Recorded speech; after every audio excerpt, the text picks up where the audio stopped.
sant baax Mbacke ba lay sant. salaamaaleykum wa rahmatullahi taala wa barakatu bokki Touba ci kanam ñu daare ni di réew mi ak bitim réew ñu ngi fii ci jàkkay Serigne Mbaye Ndiaye bi nga xam ne moom moo nekk centre de formation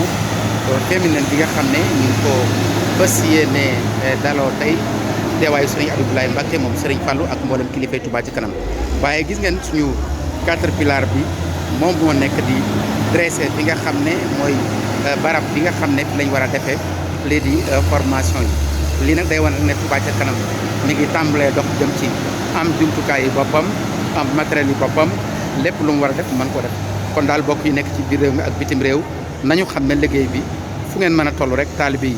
ñu ngi ci terrain bi fi mu nekk nag kilifa yi ñu bëree bëri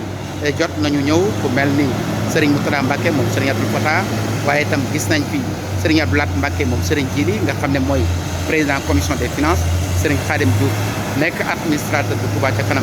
mi ngi fi waaye ki nga xam tam mooy sëñ Mafari Ndiaye di premier vice président bu Touba ca kanam moom tam mi ngi fi soxna Bintu Mbacke jiite soxnay Touba ca kanam mi ngi fi soxna Ndeye Diop Janatu di vice présidente commission bu sociale bokk tamit ci